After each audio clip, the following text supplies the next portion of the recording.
A BetterHelp ad. Therapy isn't just for times of major challenge. It's a valuable tool for anyone wanting to improve their well-being. It can help you develop healthy coping skills, set boundaries, and support personal growth. BetterHelp makes it easy to get matched online with a fully licensed therapist right from your phone. No commuting, no waiting rooms. And you can switch therapists at any time. Sign up at betterhelp.com and get 10% off your first month. That's betterhelp.com.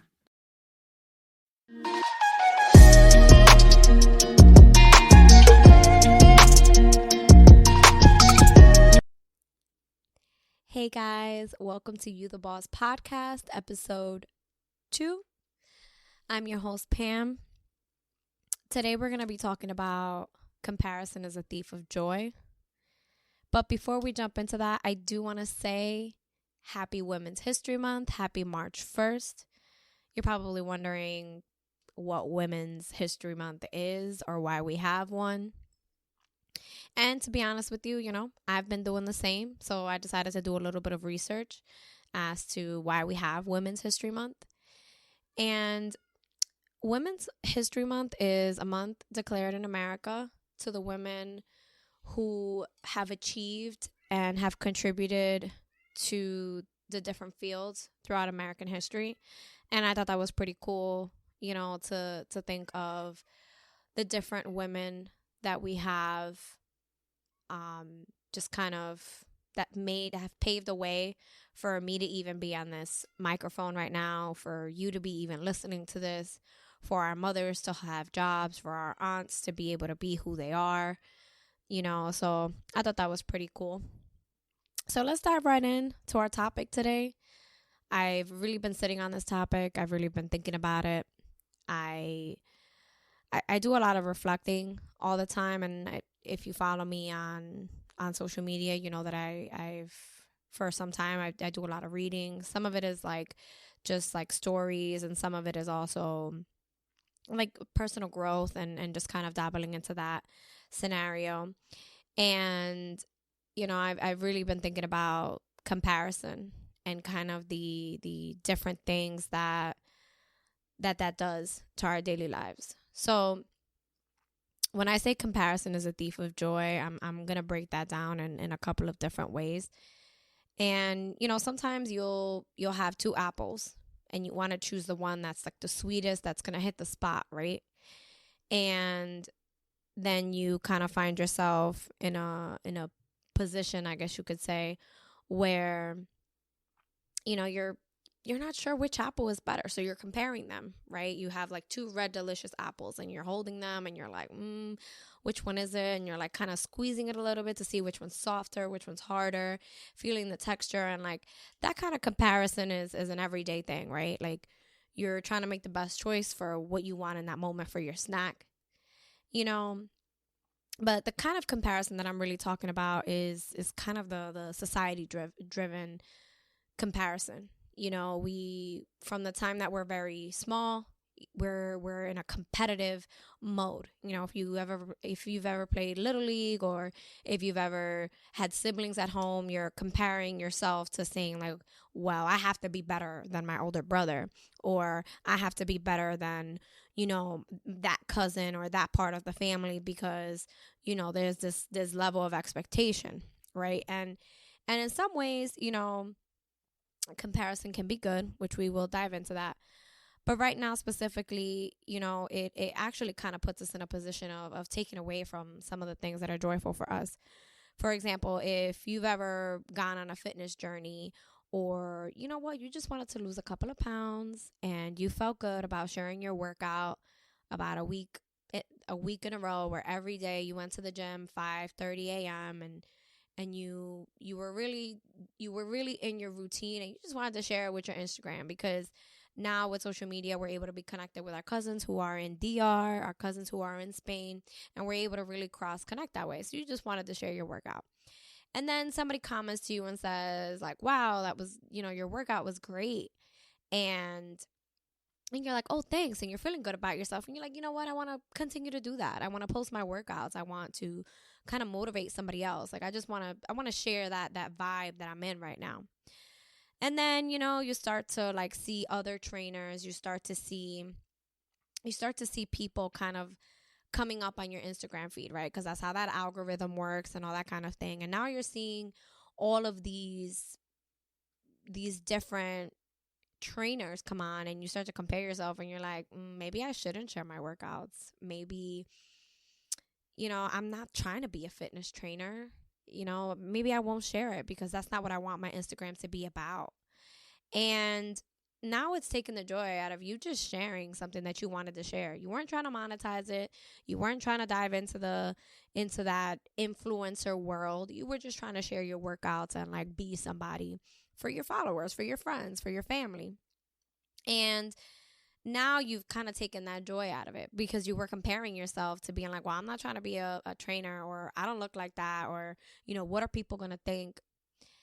And, in other ways, you can be comparing yourself to like somebody's lifestyle and saying like, that's what I want. I want to be able to not work a traditional 9 to 5. I want to be a business owner. I want to work from home. I want to have control of my time and my money.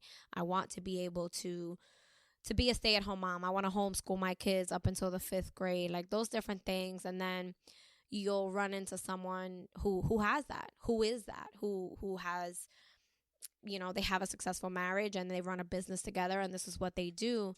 And this level of comparison can say, hey, let me do what they did to get there, right? Because that makes sense. If you want to wash your clothes, then if you want clean clothes, you have to put them in the washer and, fabric softener, detergent, and all that kind of stuff, and you learn that from watching someone else do it. The way that person got clean clothes was by washing them, and you wash them like this. And in that way, comparison can be great because comparison can take you to different places.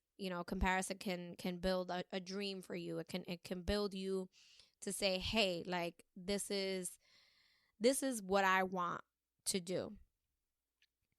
And then again, you put yourself in a position where you're like, I'm not that person. I don't have that bubbly personality that person seems to have on their Instagram, on their Facebook. I don't have a lot of money to buy any kind of equipment to start a podcast. I don't have a lot of resources to be able to learn how to edit videos and like do all these things. Like, I just want to share some stuff on the internet and like kind of go about my day.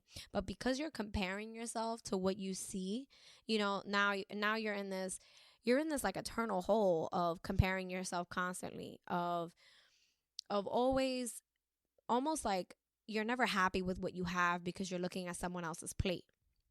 And again, comparing yourself to where you want to be, there's nothing wrong with that, right? There's nothing wrong with wanting to achieve more. But at the same time, you don't want to put yourself in a position where you're talking down to what it is that you're doing. You have to remember that you are right now where you have chosen to be. And if you don't like where that is, you have the opportunity to change that or find the resources to help you change that. But I feel as though we constantly stay in the mentality of, well, that podcaster has 12,000 followers. And like, I only have 1,000. There's no way that I'm going to get there. Or you look at someone like I mentioned before, the fitness trainer, like, we started at the same time trying to lose weight, and she's lost way more weight than me. She's in way better shape than me. Like, not realizing that like your struggle is not the working out, but maybe it's your nutrition. Maybe you have a hormonal imbalance that you haven't gone to the doctor about to kind of try to fight through.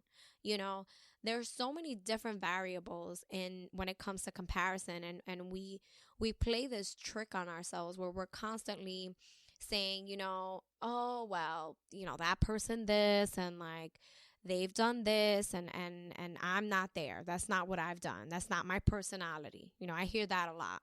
I hear a lot of like, well, that person is like that, and that's just not who I am. And like, when it comes to comparison, we have to remember that you cannot compare an apple to an orange. They're both fruit, they're both sweet, and they have seeds inside. But bottom line, they're not the same. One, you have to peel the skin, which is more the orange. You can peel an apple also, but most of the time you just eat the skin of the apple. And a an orange has more of a citrus kind of flavor, and it's not the same with the apple. Imagine a ripe apple comparing itself to a ripe orange and saying, well, I don't taste like that. And it's like, of course you don't. You're not the same fruit. It's the same thing with you. If you feel like you want to start baking, you want to put out, a couple of different things you want to sell, and you want to put your craft into this making of cakes or even just cookies, let's say, for an example. But you've seen people, they've been around for some time, and they're making sweets, and you're like, well, that's already like out there, that business is already established. So like, I'm not going to do any good. And you almost talk yourself out of it. You almost take the joy out of, like, you wanted to bake, you wanted to produce something for people. And now you take the joy out of it by basically psyching yourself out, and again, leading back to that topic of comparison is the thief of joy. I'm not saying that there is not a better moment with comparison. Obviously we are where we are because we compared ourselves to who we previously were or who we would like to be, and then we took different strides to do that, right? But you're also comparing yourself to people, on the internet. I'm a stickler for always knowing that being connected with other people and having multiple forms of social media, we're able to really kind of connect with everybody. LinkedIn, you can be professional, and Instagram, you can be more lifestyle, and Facebook is to keep in touch with your let's say your aunt or your uncle, and you're able to kind of keep that bridge of communication, where like 20 years ago we weren't able to do that. And that's great. But at the same time, because we're so saturated, we're receiving so many ads, so much information, that we're almost like overwhelmed trying to almost compete in this world that, I'm not going to say it's not hard, because nothing worth it is easy, but we're almost psyching ourselves out. There's so much talent, there's so much light in so many people, that everyone's kind of psyching themselves out just because they're comparing themselves online. I'm very big on, you should find out what you don't want so that it can lead you to what it is that you do want. Right? And how do you do that? You would compare yourself. So if you're a photographer, you're going to look at different styles of photography and say, that's not my style. Right? That's great. That's a good way for you to compare what it is that you don't want to figure out what it is that you do want when it comes to your photography style. Right? That's a fair statement to say. But when you sit and compare yourself to other people, and you're like, well, they don't have a 9-to-5 job, or they don't have a kid like I do, or they have their own space, and I live in a room right now because of my situation. And like, yes, it is understandable. We all enter the game at different levels, but everybody has struggles. You can't come to the table and say, hey, I'm going to take my worst day and compare it to your best day, and we're going to have a comparison here. And most of the time we put this on ourselves. This is not like you came to me and like you pushed your comparison onto me. No, you're looking at yourself. The best example that I can have is like, if you're married, right? You're the married friend and the rest of your friends are single. And there's one friend who really wants to be married. Right? There's one friend who really wants that's what they want in their life. They want their life partner. They're ready to settle down, and like, they feel like, of all the things that they've done in their life, they just feel so unaccomplished, right? And they put a comparison onto you, like, yeah, well, it's easy for you to say because you're married. And you sit there like, you don't know what I had to go through, what I had to break down in here for me to even find this person, for me to even sit down and say, hey, I want this to work. We're so quick to be like, oh, well, you're lucky, because we're so quick to compare our worst selves to someone's best self. And the truth is, you might be at a different journey than that friend is. And as someone as someone who's been on both sides of that, you have to remember that people are at different places in their lives, and you can't take it personal per se.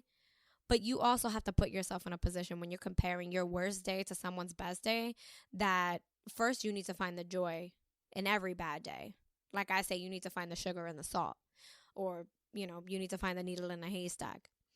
But you also need to remember that my struggles are not your struggles.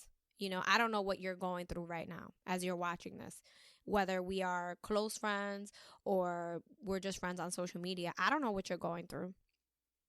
I don't know what you've been through or what you're currently going through or what you will go through. But I can tell you that we are at different points in all of our lives. Even if we were born at the exact same time down to the second, we are at completely different places in our lives. So why would I compare my best day to your worst day? That's not fair. In the same way that you can't be having a bad day and you show up to compare your bad day to my good day, because they're not on the same level. My promotion is not you getting fired. There's not fair to compare that statement, right? So in that same concept, we have this mentality where we're like, well, I have to be happy 100% of the time. If you live on the East Coast and you're watching this, you are probably familiar with seasonal depression. It gets darker sooner. There's less light out. Like, it's cold. It's a whole thing. Whether you like it here or not, the truth is the truth. Seasonal depression is a thing. We don't get enough vitamin D. And you've probably been to the doctor and been told you have a vitamin D deficiency. And that comes down to, like, we have to work a little bit harder for our joy. It's very easy to watch someone in the middle of a pandemic go to Mexico 3 times and think to yourself, why am I not traveling? Because you're comparing yourself, because you're unhappy, you're in seasonal depression, you're like here, you're there, and you're comparing your worst time to someone's best time. And that's self. I'm not going to say the word right, so I'm just going to say self-destructing. You're self-destructing yourself by not fully acknowledging your joys or your wins. We can't be happy 100% of the time. That's not realistic. This is not a movie. This is life. We're not happy 100% of the time, but your gas tank is not full 100% of the time, right? If you drive or if you take the train and you have a Metro card, your card is not always full, right? You have to replenish it. Joy is the same thing. When you find yourself comparing yourself to that, you have to remember you got to stop at the gas station sometime and put some gas in your car. You got to remember that you need to fuel up. You need to kind of follow some people that are motivating you. And the moment that you find someone's not motivating you, that they're not bringing any real kind of value to, if they're bringing negative to you, and not like on purpose directly towards you, but you just feel negative about it, it's okay to mute people. It's okay to unfollow. Because at the end of the day, what you're doing by comparing yourself is just stealing from your joy. It's like literally letting somebody steal gas out of your gas tank before you use it. It's not fair to you or even to what you have to bring to this table of life, that you're allowing that joy to be taken because you're comparing yourself. You want to get to a point in your comparison, in your healthy comparison, where you're saying, you know what, like, I got to unplug for that from a moment because I don't feel good about that. It's got nothing to do with that person. It's got nothing to do with you being selfish or anything like that. You just feel like, you know what, I had a bad day today and this isn't a good place for me to be. And that's, we need to normalize that. You always hear the meme, like, normalize this, normalize that. Normalize saying, I didn't have the best day today, and so this isn't going to make me feel better. And again, you're not always going to feel better. Life is not always sunshine and rainbows. Sometimes it rains, and if you live in New Jersey, sometimes it snows. But you're not always going to feel good. All days are not going to be great days. But every day on this side of the dirt is a great day, and that's something that we need to take charge with when it comes to joy. You need to be able to fuel yourself to get from point A to point B and then to point C and so on and so forth. In closing, I want to give you guys a little something to reflect on, a little something to think about. If you're watching this, I want you to close your eyes and just listen. If you're just listening, then great. Just keep on about your situation. I want you to think about a bad day, like maybe one of the most recent bad days that you had, like your socks got wet when you were cleaning your car on your way to work, and like you just had a bad day. And then I want you to get on social media, and I want you to think of that bad day and how you jumped on social media and it felt like everybody else was having a great day, whether they were traveling, whether they were at work getting a promotion, or they changed positions at work. I want you to think about that. I want you to think about how sometimes it might feel like you're the only one staying home and everybody else is doing everything else. And you're just like, yo, what am I doing? What is going on? And then have your pity party. I want you to think about having that pity party. And then I want you to think how in that bad day you're laying in your bed warm or comfortable. I want you to think about you got a phone call from your mom today because she just wanted to be random and like you were pissed because you were having a bad day. I want you to think about how you're in a group text with a bunch of friends and you're like, I'm having a bad day and this is so annoying. I want you to remember that there are people who don't have friends.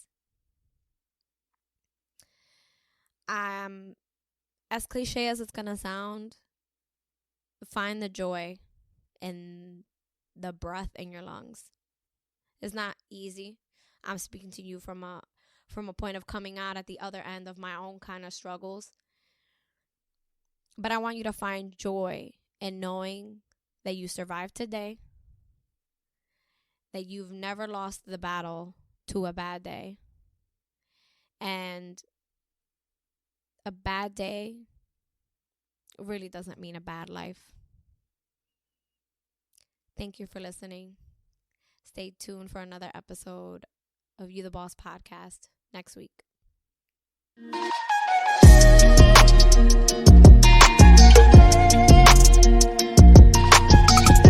Being outside is good for us. It's that simple. And trails make it easy for us to walk, bike, and be active outside in our own backyards. On the trail, we see people moving, connecting with their communities, making the places where they live great. For 40 years, Rails to Trails Conservancy has led the way, creating trails across the country, making it safer and easier for everyone to get outside. They want you to get involved. Find your trail and start your journey today at railstotrails.org/iHeart and follow at Rails to Trails on social.